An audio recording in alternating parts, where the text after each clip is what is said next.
Once again, tensions are escalating between the Ukraine and Russia over the capture of 3 Ukrainian vessels, 2 gunboats and a tug.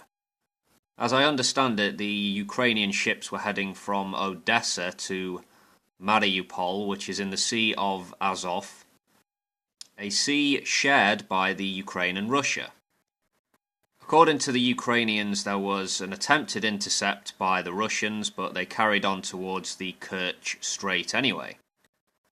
However, the Kerch Bridge, a structure built by the Russians earlier this year, is being blocked off by a tanker.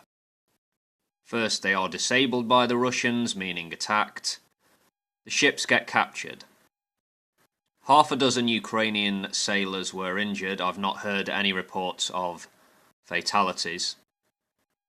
So a little bit of geography for you. Sea of Azov, north of the Black Sea, east of Crimea, which was annexed, of course, by the Russians in 2014. From a Ukrainian perspective, thinking in terms of shipping, they want to get their goods, materials out into the world, think grain and steel, through the Sea of Azov into the Black Sea.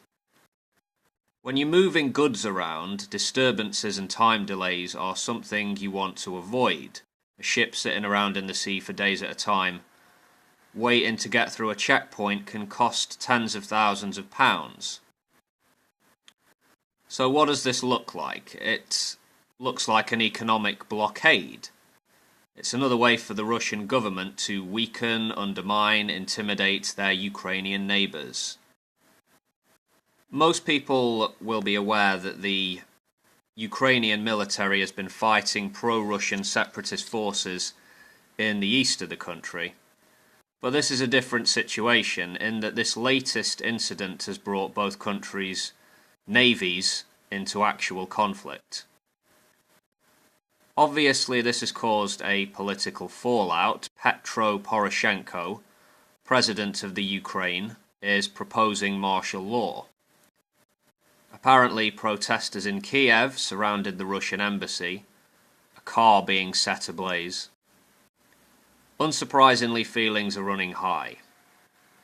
As I said, the Sea of Azov is a shared sea or shared territorial waters, according to a 2003 treaty. Moscow and Kiev were on more friendly terms 15 years ago. Is an outright war between the two countries possible in 2018? Short answer, I don't know. What I do know is the Ukraine on its own is no match for Russia. I often suspect that where Putin and his regime is concerned, geopolitics is a game of chess.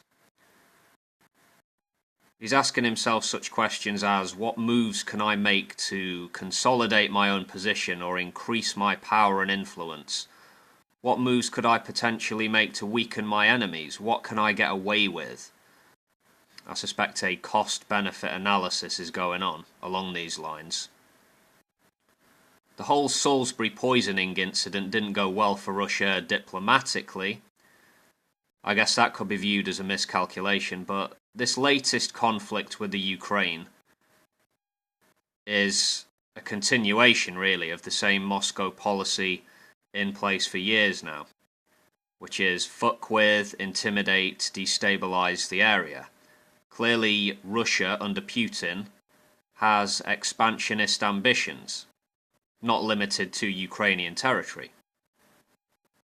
Of course, Russia denies it's done anything wrong with regards to this latest occurrence, let's say.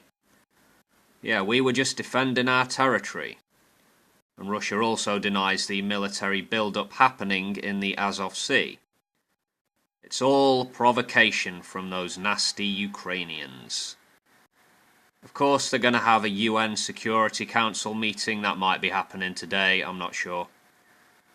One imagines that this meeting will resolve nothing.